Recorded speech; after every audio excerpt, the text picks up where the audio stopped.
Olá, pronto, agora nós estamos. Olá, Bem-vinda, Ellison. Tudo em paz? obrigado. Bem-vinda você também, Marina. Que alegria podermos nos encontrar. Sim, sim, de Marina, fato, verdade. Fala, Marina, Ellison. bom, eu queria começar dizendo, né, primeiramente, da minha admiração por você, pelo seu trabalho, da alegria que é poder te conhecer e das memórias Sim, maravilhosas que tenho junto com você, principalmente na nossa sim, especialização lá em Curitiba. Foram momentos maravilhosos sim. e só tenho boas lembranças. Uma delas, né, no congresso aí em Ribeirão Preto, o seu livro, né, Ah, sim, com uma sim. dedicatória aqui, Ha! né, olha lá, ó, para Ellison e Edivane, na alegria da vivência da arte de amar, fundamentada em Deus, enfim, maravilha, né? Então, e uma coisa que me admira muito e me faz ainda me sentir melhor, né, estando com você, é que nós também costumamos escrever sobre o amor, né? Sim, sim, sim, claro. Mas o amor deveria ser um tema de todos, né, Ellison? Porque Exatamente. é a base, é a base, é a base da nossa essência e é a É, solução de verdade para todos os conflitos, para todas as dificuldades. Mas não é o amor, sentimento, amor romântico. Isso é ótimo. Mas é o amor decisão, sabe? Quando eu decido amar, apesar das minhas dificuldades, apesar do meu mau humor, eu decido amar. Eu decido não brigar. Eu decido ser melhor que eu mesma para amar. Então, esse amor é muito forte. Esse amor que é decisão, que é convicção, que supera as nossas limitações humanas, sim, porque é amor. exatamente. E que a gente encontra esses fundamentos tanto tão bem enraizados na teoria do Viktor Frankl, né? Que é essa teoria de vida mesmo. Então, nós, o Cláudio Garcia, lá em Curitiba mesmo, numa das aulas, eu lembro dele dizer: eu não sou um fanático na logoterapia, eu sou um convencido, né? Porque, Sim, de fato, é sim, uma teoria que nos convence dessas verdades, não é? sim. De que o amor não é sentimento, de que o amor é uma decisão e de que a gente tem condições estruturais ali para viver esse amor profundamente, que também nos realiza, né, Marina? Sim, sim. E nós estamos vivendo uma situação, né, Elison, de que mais do que nunca nós estamos vivendo esse chamado ao amor, à doação, à generosidade, à solidariedade. E a gente tem visto isso. Eu tenho ficado encantada com o que eu tenho presenciado, apesar da dor, apesar do sofrimento, mas a união, a gratuidade que eu tenho visto. Por exemplo, quantas lives, quantas mesas redondas online, gratuitas, para que a gente aprenda a superar as dificuldades nessa pandemia. Quantas pessoas e instituições grandes e pequenas estão liberando vídeos, estão liberando livros, estão liberando cinemas. Agora eu vi uma lista de filmes maravilhosos que foram liberados, sabe? Quanto É, bem as pessoas estão fazendo e quanto bem as pessoas estão sentindo em fazer o bem. Eu não sei se você está vendo, mas eu tenho presenciado grande realização de sentido em pessoas que estão vivendo o sofrimento dessa pandemia, mas com uma realização assim de superação, de eu fiz aquilo que a vida me chamou agora. Não necessariamente o que eu queria fazer, mas aquilo que eu devia fazer. Superei meu medo, superei outras dificuldades e fiz. o que eu devia. Uhum. E a alegria, né?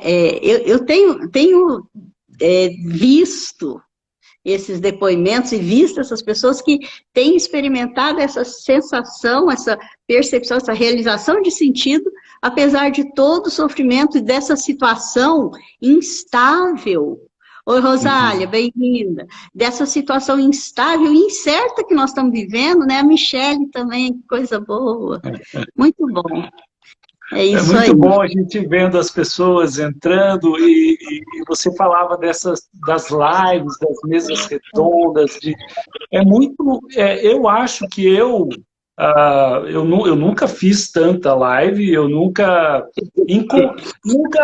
reencontrei tantos amigos como estou fazendo agora na pandemia. Eu não consegui ler a pessoa, mas alguém falou assim que está passando por um processo grande de autoconhecimento nessa pandemia. Olha, e muitas pessoas estão tendo tempo para pensar na vida, tendo tempo para observar a natureza, tendo tempo para observar a sua casa, as coisas materiais até, tá? Tendo tempo, sobretudo, para observar os filhos, para observar o marido, os pais, sabe? Tendo Sem tempo. dúvida. Mesmo que no começo tenha tido alguns conflitos aí, né? Mas nós estamos tendo essa oportunidade única, singular, de realizar muito sentido. Sim, e eu acho que a gente pode ir com todos esses comentários iniciais que fazemos, introduzindo esse tema, né, Marina, do adolescente.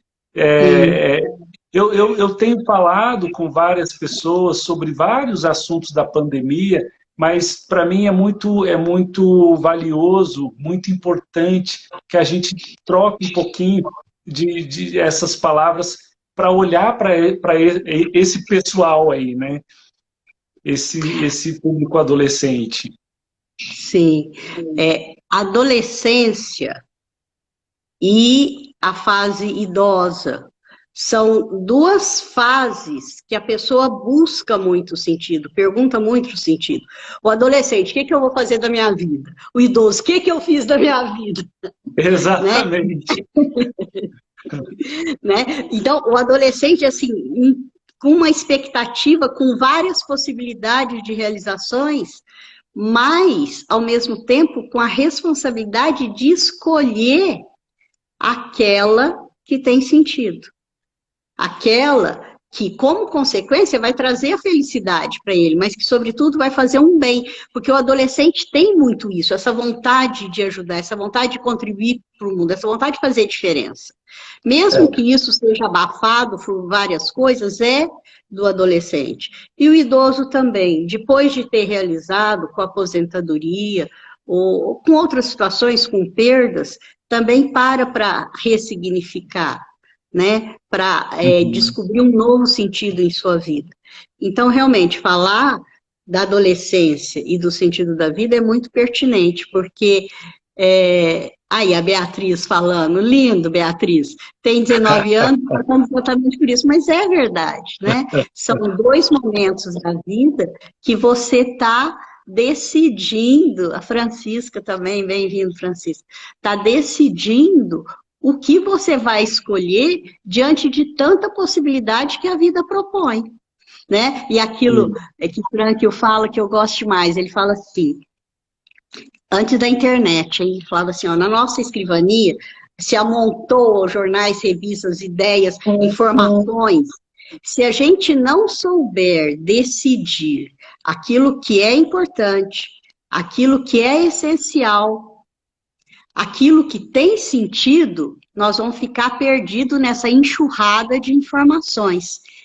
Ele não fala o que é certo, o que é errado, o que é bom, o que é mal, porque aí teria juízo de valor. Então, não é moralismo, mas ele fala daquilo que é essencial, daquilo que é importante, daquilo que tem sentido.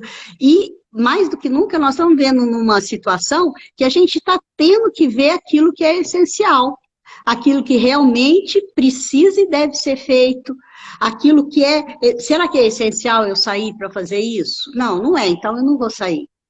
E o que é essência? Então, nós estamos realmente tendo uma oportunidade da vida para que a gente saiba fazer essas escolhas daquilo que é mais importante, daquilo que é essencial, daquilo que tem sentido. Que a gente saiba aproveitar, né, Alisson? Assim, em qualquer idade. Sim.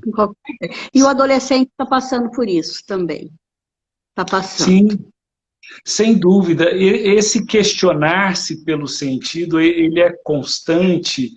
Mas eu acho que você tocou num ponto que eu acho super interessante, que é essa comparação do adolescente com o idoso. E parece que nesse meio entre o adolescente e o idoso está esse adulto que muitas vezes cria essas regras do mundo e que contribui para a cosmovisão do adolescente. Então, eu acho que recai sobre nós adultos essa responsabilidade. O que a gente faz com a vida, o que a gente tem feito com o mundo, com a vida, com a sociedade, e como que a gente está mostrando e apresentando esse mundo para os adolescentes? Será que os adolescentes estão podendo olhar para o mundo com esperança e falando, olha, é esse mundo mesmo que eu quero? Ou eles estão assim, gente, que mundo é esse? Olha, Ellison, ultra oportuno isso. Na verdade, eu vejo uma situação pré-pandemia e uma situação pós-pandemia. Na situação pré-pandemia, eu acredito que a sociedade oferecia para os adolescentes uma situação muito fácil, muito cômoda, sem demandas, sem desafios saudáveis, sem tensões entre o ser e o dever ser. Tudo assim, muito num equilíbrio, num bem-estar, tem que estar tudo bom, tudo certo, né? Mas não satisfazia essa tensão que é nossa natural de crescer, de desenvolver, de amadurecer, pré-pandemia. Então, os adolescentes viviam assim, muito sem uma situação que não demandava desafios reais. Tanto que eles criavam desafios artificiais e muitas vezes nocivos à própria vida. Tá? Exato. Bom, a pandemia está oferecendo uma oportunidade.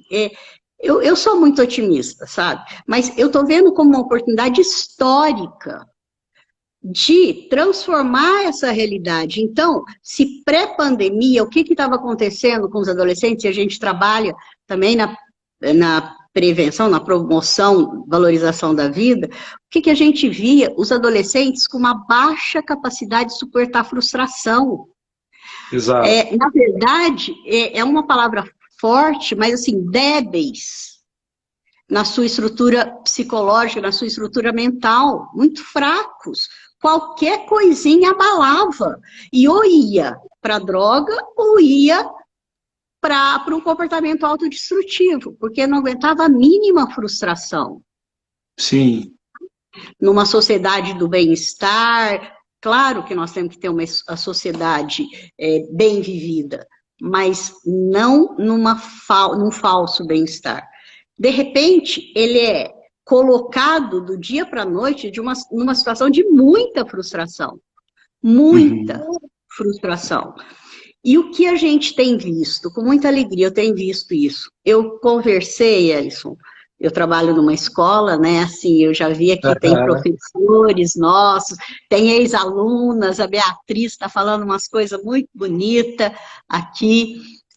Isso nos deixa muito, muito contentes. Então, eu conversei com alguns adolescentes, com professores e até com uma inspetora de aluno, com a coordenação, e foi unânime, tanto uma professora, né, e uma inspetora usaram o mesmo termo.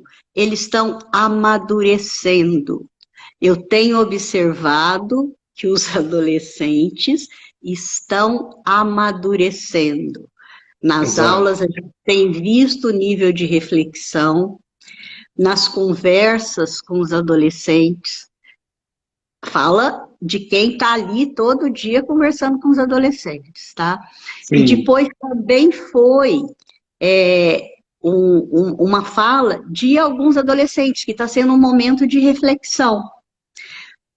O que Viktor Frankl veio trazer, que eu acho fundamental, é essa coragem de enfrentar o sofrimento. Inevitável. O sofrimento inevitável, né? E teve uma situação no colégio que foi muito bonita também. Foi com uma criança de 5 anos, tá? Foi descoberto estrabismo e ele tinha que usar tampão no olho. E não era uma criancinha, já era, né, 5 anos, está quase indo para o fundamental. E foi muito difícil para esse menino. Ele não tinha adesão nenhuma ao tratamento.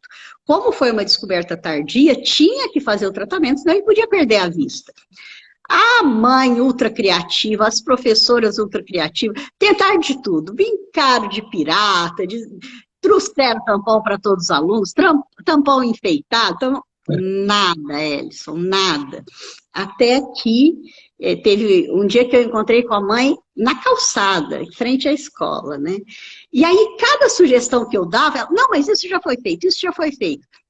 Aí eu parei e falei assim, você já falou para ele do sentido do sofrimento? Escorreu lágrima dessa mãe. E ela falou assim, uma criança de 5 anos, como é que eu vou falar do sentido do sofrimento para ele? Eu falei, você vai falar. Que ele vai sofrer sim, que é ruim ficar de tampão, não é legal. Pode falar, porque é verdade. Mas, se ele não fizer isso, ele vai perder a vista. Então, cada vez que ele colocar o tampão, ele está ganhando muitos anos de visão. Elson, foi impressionante. No fim, esse menino usava aquele tampão marronzão lá, né? Mais como numa boa. Quer dizer, o menino de 5 anos entendeu claramente o sentido do sofrimento. Então é isso, essa oportunidade não é só os adolescentes, eu também, nós também. Estamos tendo agora de perceber em toda essa dificuldade um sentido. Teve uma adolescente muito querida, aliás, na escola todo mundo é muito querido, que falou assim, que sim, está sentindo muita falta, que o adolescente gosta de sair com os seus pares, o sentimento de pertença no grupo, mas ela está redescobrindo o sentimento de pertença familiar. Ela está redescobrindo o relacionamento com os pais. Ela é filha única, sabe? Então, olha que lindo. Quer dizer, está redescobrindo potencialidades. Fora o tanto de gente que está aprendendo a cozinhar, né? É demais, não é? Nessa pandemia, o que está acontecendo é troca de receita e gente aprendendo a cozinhar e cada vez mais gostoso sentir o cheiro de pão quente, né? Ver a família. Então, a gente está redescobrindo valores, vivências que são gratuitas, mas que são presentes na nossa vida e que a gente estava deixando passar. É uma oportunidade, não é, Marina? Porque quando o ser humano é colocado à prova, e sempre é assim, ele tem a oportunidade de se superar, né? E eu acho que eu concordo com você nesse sentido de que esse é um momento de superação. Esse é o momento de nós acessarmos o que há de melhor em nós e a gente está vendo isso, né? Essa generosidade que você falava. Um amigo meu, Leandro, ele é professor, eu lembro que ele compartilhou um desses textos falando dos professores, né, que estão aí dando aulas e falando e online e não se preocupando com o direito autoral né, oferecendo o seu conhecimento, se desdobrando, se adaptando. E o adolescente está fazendo isso também, né? Porque é uma adaptação, né? Isso de sentar na frente do computador e entender o sentido disso é um momento de crescimento, não é? Sim, sem dúvida. O ano passado, Elison, nós trabalhamos uma campanha no colégio o ano inteiro. Celular, manipulação ou como é que é? Bom, falando do o uso consciente. tá? Falando do uso consciente do celular. Foi um trabalho muito bonito, o engajamento dos alunos foi lindo. Nós fomos, os maiores deram aula para os menores dentro do próprio colégio, depois esses maiores foram em escolas, numa escola pública, deram aula. Foi lindo, lindo, lindo. Aí começou esse ano, nós começamos com outra campanha, que vale a pena até a gente comentar aqui. Usando tanto o celular. Eu me perguntei, Marina, não é incoerência? Você falou tanto que tinha que usar pouco celular, tinha que ter controle, agora a escola está falando para ficar 2 horas, ou às vezes até mais na frente do celular. Mas aí eu entendi como a vida nos prepara. Agora está sendo um uso consciente das mídias, da tecnologia, da internet. Exatamente. Agora, para eu usar bem alguma coisa, eu tenho que usar com consciência. Então, houve sim uma preparação para que agora a gente possa desfrutar daquilo que é bom. Então, até esse novo contato com a internet que os adolescentes estão tendo, quer dizer, essa outra visão, que a internet pode ser usada sim para aprendizagem, não é só para jogos, não é só para diversão. Diversão ou manipulação, o tema era assim, celular, diversão ou manipulação, que ele pode ser mais do que isso, que a internet, o celular pode ser mais do que isso, e isso é muito bom, para que a gente saiba usar das coisas, da tecnologia, para o bem, com sentido, para que aí realmente todo o entorno vai ser beneficiado. Sim. Essa coisa que o Frankl fala da neurose, que é a fuga essa ideia de que tudo que o ser humano busca é prazer, e aí ele fala isso, olha, na verdade, se você diz isso, você está dizendo que tudo que o ser humano quer é prazer, e não é verdade. O ser humano quer sentido, o ser humano quer outras coisas. E muitas vezes essa ideia de buscar só essa homeostase cai nessa neurose, né, e aí ele fala isso, né, que aí é o que se ouve muito daquele dizer assim, a vida é assim, né, então é uma constante frustração, não tem tensão, e a gente está vendo que pode ser um momento da gente usar esse problema para viver essa tensão e encontrar o sentido, né? Sim. Nossa, perfeito. Alguns alunos que nem gostam muito de estudar, isso foi observação da inspetora de alunos que fica com o ensino médio. Ela tem ligado para os alunos, quer dizer, o trabalho que ela fazia na escola, ela está fazendo pela tecnologia, né? E ela falou que muitos alunos estão com essa perspectiva mesmo, apesar do sofrimento, apesar da dificuldade, dando o melhor de si mesmo. E até aqueles que não gostavam muito de estudar, falando do esforço para conseguir estudar. Então, o adolescente na pandemia, essa tensão, essa vontade de sair só, de não sair do raso e ser tudo aquilo que você pode ser, realizar toda a sua potência, é fundamental. E o que nos faz perceber a nossa potência? A dificuldade. Tá certo? Exato. É a dificuldade que nos faz perceber a nossa potência. Porque daí a gente descobre o que a gente é capaz. Se não tivesse a dificuldade, aí até na ciência, quantas descobertas vieram pela dificuldade? Então, a dificuldade nos ajuda a descobrir potencialidades que nós temos, né? Marina, então, fala. Sim, pode por falar. favor, completa, desculpa. Não, pode falar. Não, é porque você me fez pensar e lembrar dessa situação, ainda com aquela ideia do adolescente e do idoso, e quem que é esse povo aqui no meio, né, que somos nós adultos.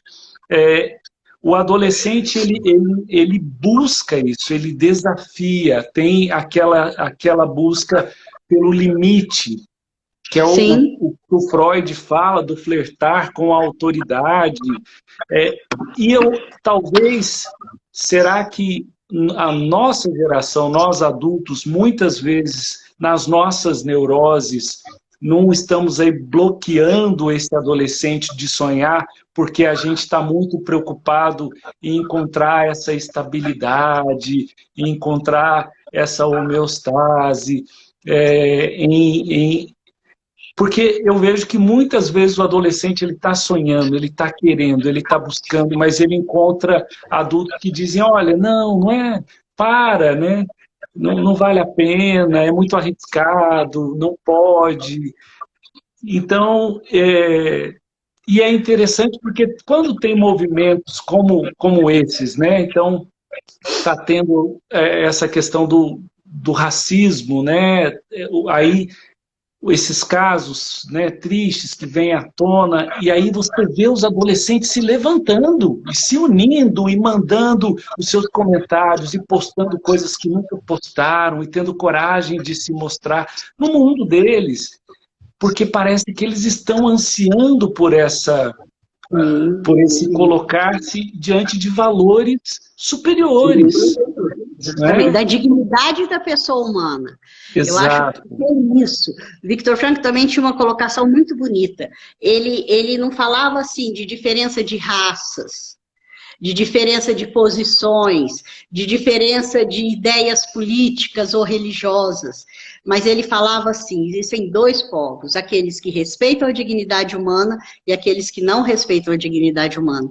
Então, quando a gente vê os adolescentes trabalhando e almejando, sim, que a pessoa humana seja respeitada pela sua dignidade, que não depende do aparato psicofísico, não depende do meu rosto, não depende da minha pele, não depende da minha idade, não depende da minha inteligência, não depende da minha vestimenta, não depende da minha posição, que é uma dignidade que permanece até no último momento da vida, que permanece até num demente, numa pessoa que sofre de demência, que permanece mesmo uma pessoa que está em coma, permanece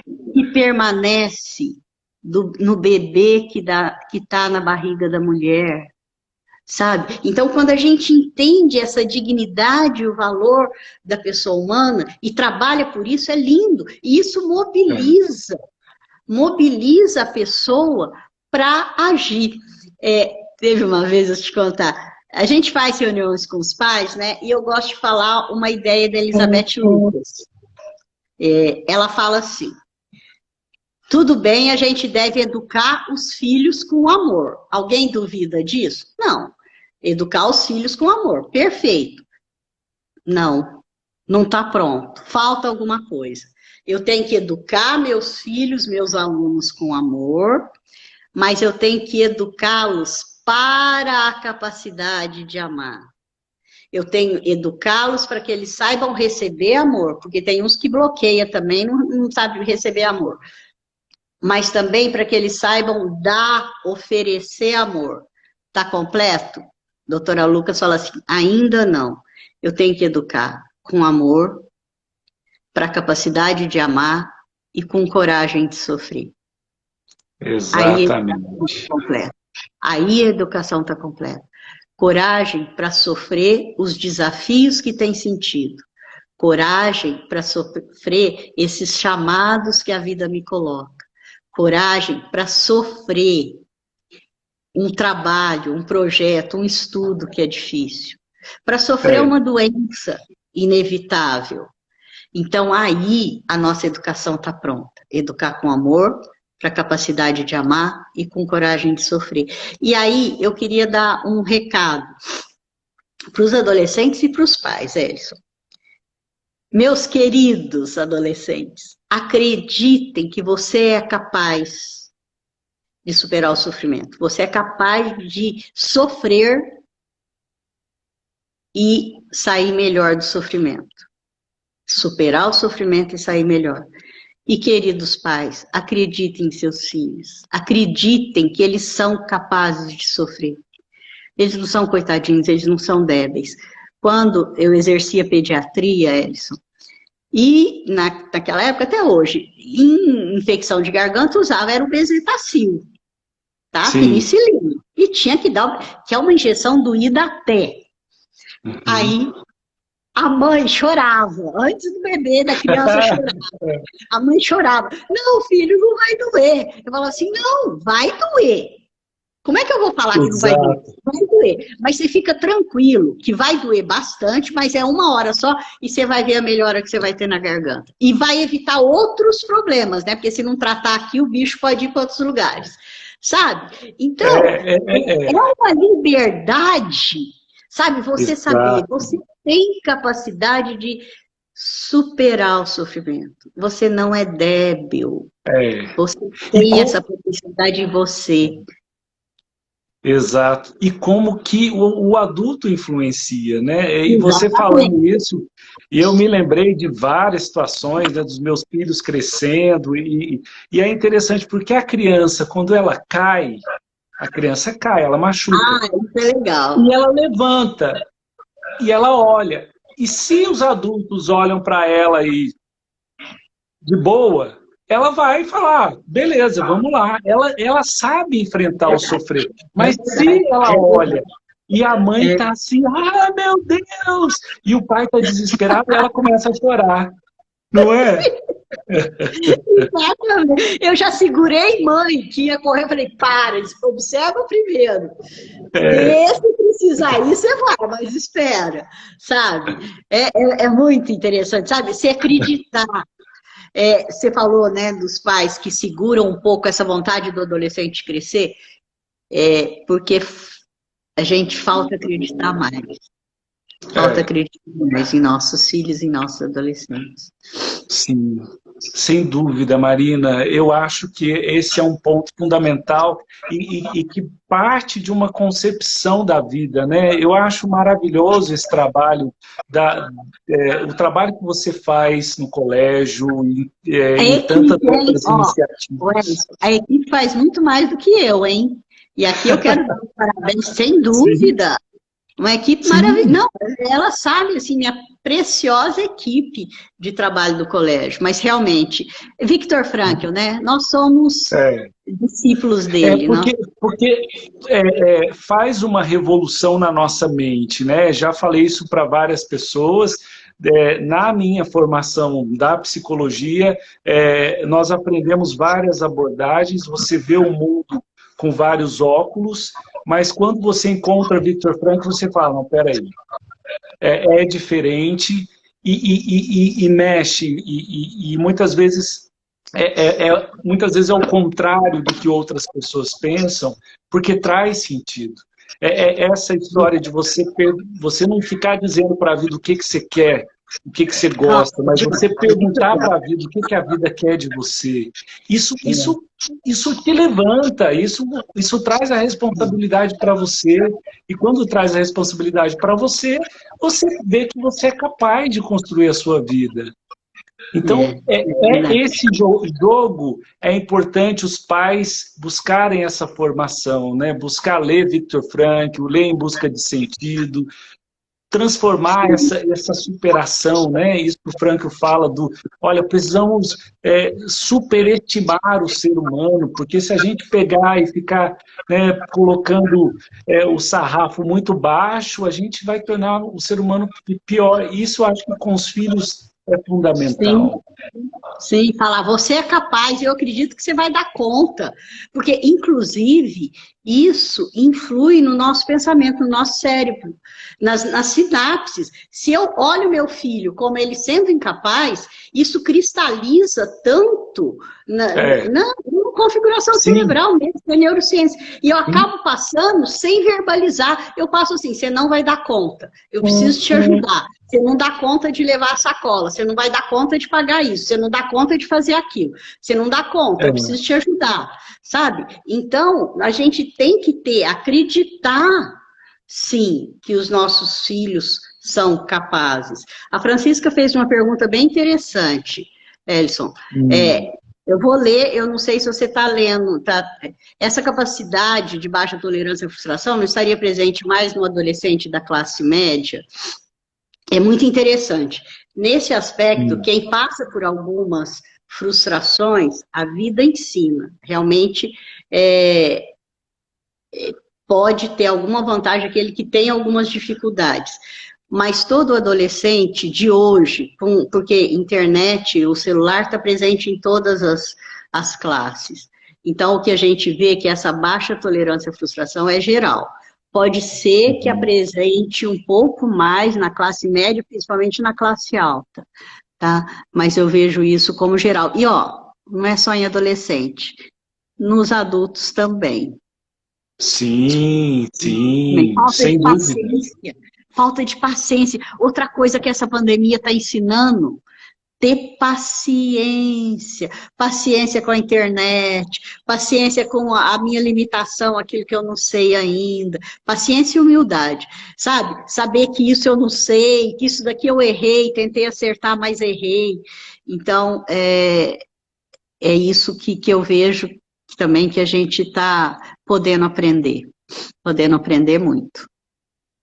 É porque é muito interessante a pergunta da Francisca mesmo, porque a gente precisa perceber que o ser humano, ele se adapta à sua realidade. Então, independente da classe social, eu me adapto.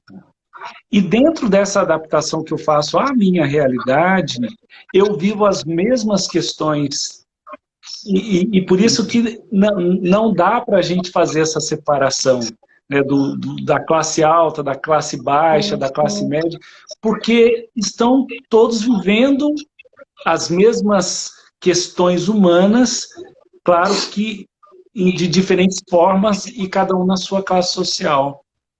E eu acho que o que Frankl nos ajuda a perceber que essa essência humana, né, que transcende esse materialismo, a realização humana, ela é capaz também, independente da classe social, né? Sim, sim. Esse saber do ser, de uma humanidade única, né, desse monantropismo, né, que vai além das cores, além da raça, além das cores dos partidos, vai também além do social. Sim, e o que é muito bonito, porque quando a gente busca o sentido é bom para todos. E a logoterapia tem uma grande ação social. O Viktor Frankl tinha uma grande ação social. Tá? Então, não dá para suportar mesmo tanta desigualdade. Então, imagina, eu fico pensando assim, imagina um grupo de políticos, um grupo de líderes, um grupo de empresários que caminham em direção do sentido. Porque o que tem sentido é bom para todo mundo. Exato. O que tem sentido não é bom para mim. Isso pode ser uma meta, um objetivo, mas o que verdadeiramente tem sentido é bom para todos. Então, a gente pode sim transformar a situação, o que a Flávia falou, exatamente. E aí também, eu vou trazer uma outra coisa que a Beatriz, aquela que falou que tem 19 anos, ela falou assim, não buscar entorpecentes emocionais para não sentir as coisas ruins. Então, exatamente, Beatriz, quando eu tenho essa coragem de sofrer, a coisa ruim não me assusta e eu não fujo. A Elizabeth Lucas tem uma poesia muito bonita que ela fala do medo. Ela fala assim, medo, só que ela fala de uma forma poética, né? Quanto mais eu fujo, mais ele corre atrás de mim. Medo, a hora que eu te olho de frente e te enfrento, ele foge. Então, é exatamente quando eu abraço o sofrimento inevitável, eu vejo e desembrulho esse sofrimento, eu vejo o presente que está contido nele. Mas o que acontece com essa sociedade, com essa sociedade que só quer o prazer, que você falou tão bem? Tudo aquilo que vem embrulhado com o sofrimento, eu jogo fora. E não percebo a essência. O sofrimento é só o embrulho, é o papel de fora. Mas lá dentro tem grande ensinamento, tem um grande presente. Os maiores presentes vêm embrulhados no papel do sofrimento. Se eu souber abraçar, eu encontro. Exato. E eu acho que é uma analogia maravilhosa que você traz e que a Elizabeth Lucas traz, e que faz a gente pensar nesse movimento do medo e o que o medo faz com a gente quando a gente não responde a ele, quando a gente não olha no olho dele e encara. Faz com que a gente se feche. Então tem Exatamente. esse ostracismo, né? Então eu só penso só em mim, ou eu penso só na minha família. É interessante essa visão para os pais, porque às vezes eu me reconforto para dizer para mim mesmo, não, eu penso na minha família. Mas se eu penso só na minha família, qual o sentido da minha família no mundo? Que mensagem eu passo para os meus filhos? Que eles devem crescer apenas se Exatamente. protegendo ou eles devem avançar, eles devem conhecer outras culturas, eles devem estar abertos ao diferente e aí eles vão se Exatamente. realizar, né? Exatamente, é exatamente isso. E o que é importante, quando há realização de sentido, a gente sente uma alegria, né, Alisson? É uma alegria, Sim, assim, que você não sabe explicar, que vem de dentro, que é uma alegria, apesar do sofrimento, vem uma alegria tão forte. E aí, Viktor Frankl fala isso, e eu acredito verdadeiramente. A vida está repleta de oportunidades de realização de sentido, em todos os momentos, em todos os é, momentos. Se eu aproveito e realizo o sentido, eu tenho como consequência a alegria, a satisfação, o prazer, o sucesso. Se eu me nego a realizar o sentido, é como se eu abortasse em mim essa alegria que estava reservada para mim. Como se eu é, abortasse, como se eu boicotasse na minha vida o sucesso que estava me esperando, porque eu não realizei o sentido, eu não. Mas aí nós estamos falando de sentido, né? O que é sentido? Quando eu escutei a primeira vez, Elson, foi antes lá de Curitiba que nós fizemos juntos. Eu fiz bem antes em São Paulo também, né? Mas foi muito bom, assim, quanto mais a gente estuda Viktor Frankl, mais a gente vê. Falei assim, meu Deus, o que é esse negócio de sentido? Agora tem que ir atrás de sentido. O que é esse negócio de sentido? Gente, o sentido é algo concreto. Eu não invento, eu não crio, eu descubro o sentido. E ele está aqui na minha cara, agora é falar com vocês, ver o Lelson aqui, ver todo mundo escrevendo. Eu queria estar lendo o que todo mundo está escrevendo, que está tão bonito.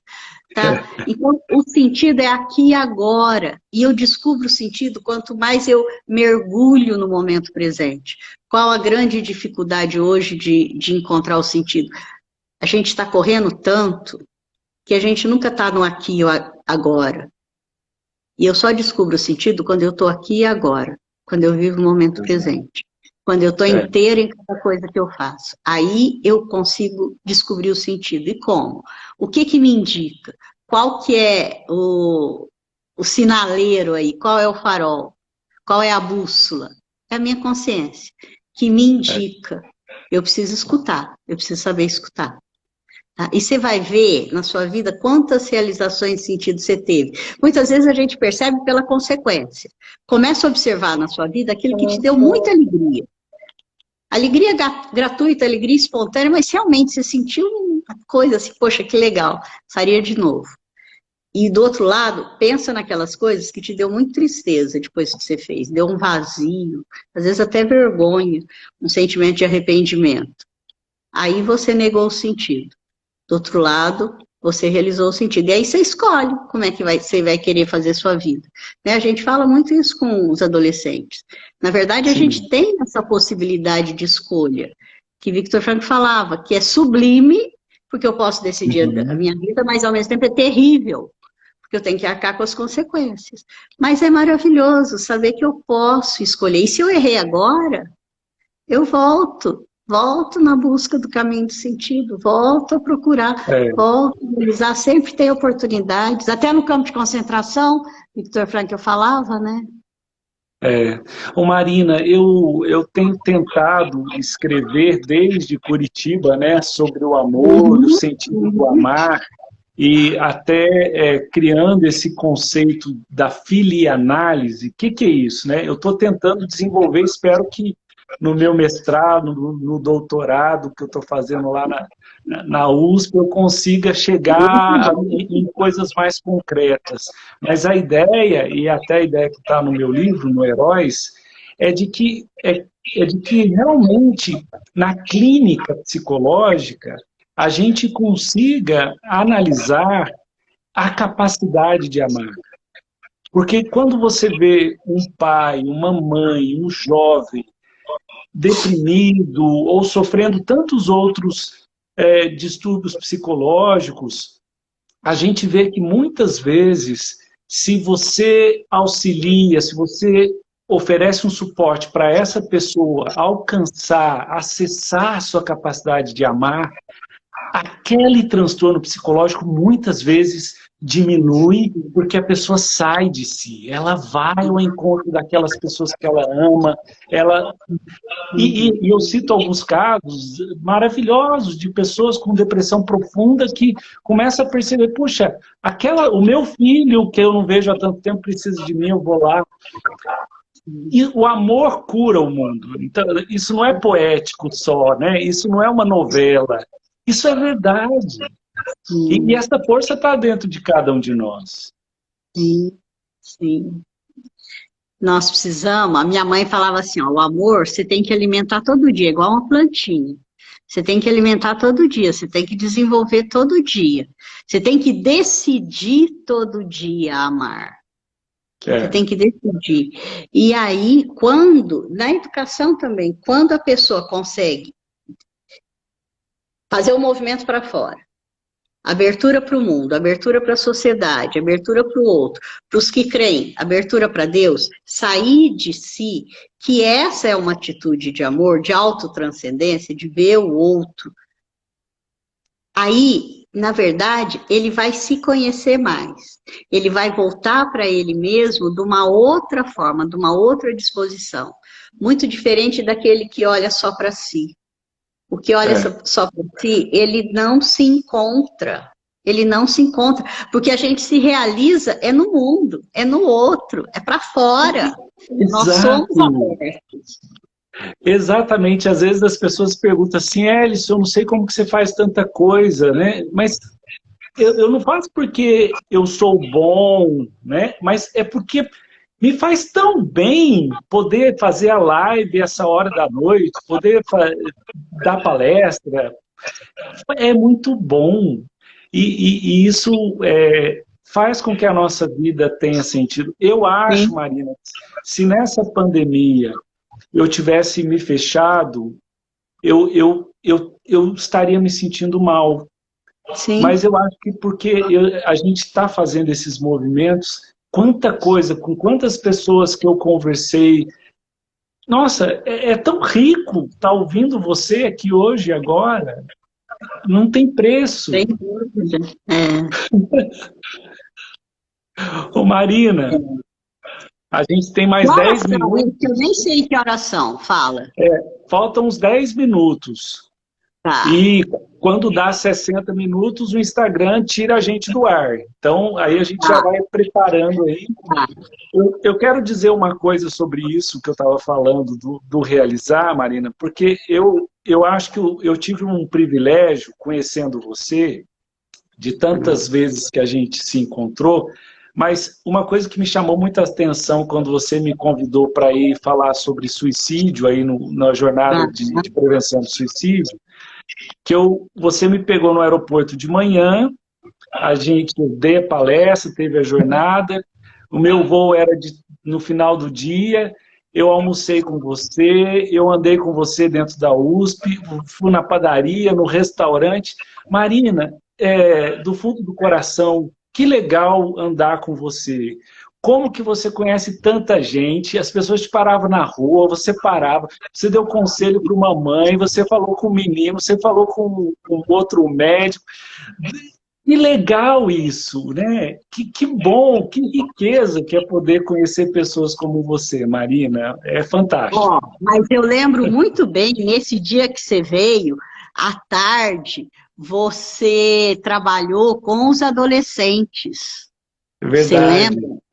É verdade. Foi muito bonito isso, foi muito bonito, porque a gente estava falando de prevenção de suicídio e a gente queria trabalhar com os pares, para que uns pudessem ajudar os outros.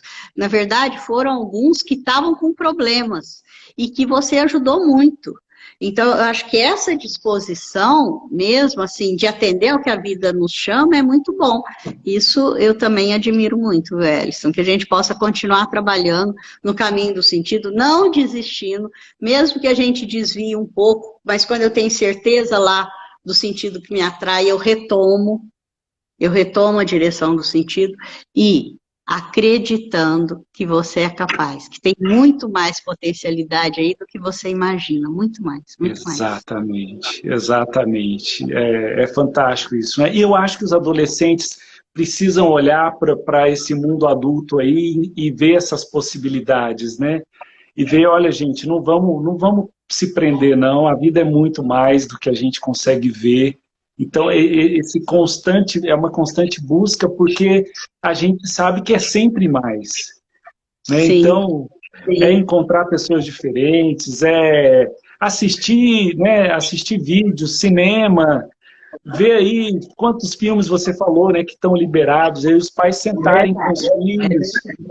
E é às vezes é verdade. interessante, né, Marina, porque na família cada um gosta de um estilo, mas é legal os pais às vezes se abrir e falar, nossa, eu não gosto desse estilo, mas eu quero ver o que os meus filhos gostam, vamos assistir esse filme Sim, junto, sim, vamos sim, conversar sobre isso, né?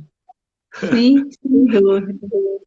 Muito bom, muito bom. Uau, muita coisa. O silêncio é importante, viu, Ellison? Eu gosto do silêncio. Olha, eu estou vendo aqui tanta gente tão amiga, tão querida. Lorena, a Viviane, nossa, Beatriz, Débora, que legal. Joseli, nossa, muito bom. Olha, eu quero te agradecer também por essa oportunidade, tá? Que a gente possa continuar cada vez mais a logoterapia. Na verdade, essa busca de sentido está tão presente na pessoa humana, está tão presente, e hoje, diante dessa situação de sofrimento mundial, a resposta de Frankl é muito pertinente, é muito atual.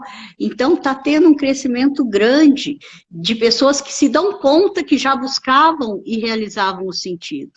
Então, que realmente, assim, aquele que se sentir chamado possa estudar mais profissionalmente, né? Porque é uma linha linda, assim, totalmente técnica e científica, mas profundamente humana, que atinge, assim, lá dentro do nosso ser e nos convoca para ser É, melhor que nós mesmos, nos convoca para sair do ensimesmamento e ir em direção à sociedade, ao mundo, ao outro.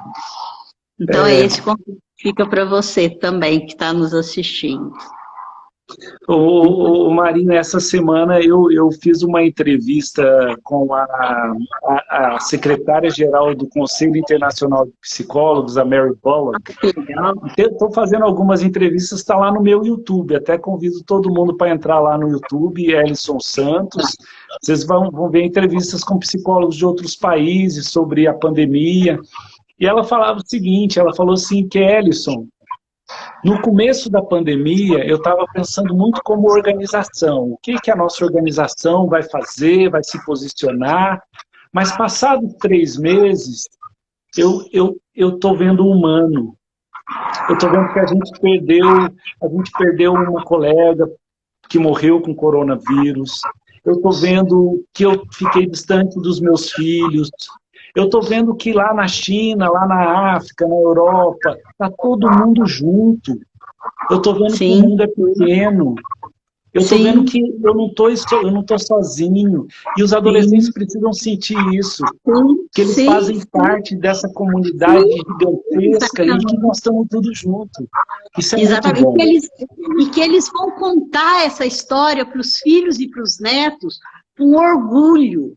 Eu É, venci, eu sofri, o mundo sofreu, mas eu venci, aprendi, amadureci e pude colaborar para que o mundo fosse melhor. Imagina, assim, você adolescente, e nós também, que vamos ter os netos, assim, nós estamos fazendo história.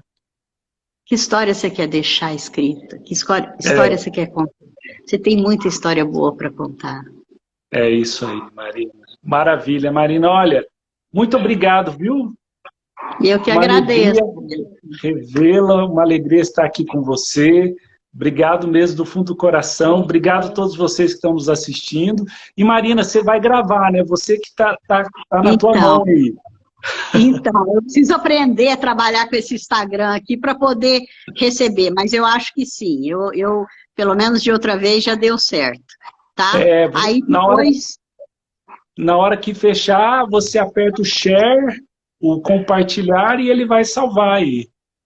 Tá. Aí depois você descobre onde ele salvou, né? Porque da outra vez eu não descobri, mas a outra pessoa descobriu para mim, tá? Tá bom, Marina. Tá bom, meus queridos. Um abraço em todos vocês. Muito obrigada. Um abraço, um beijo, gente. Valeu. Tchau, tchau, Marina. Tchau.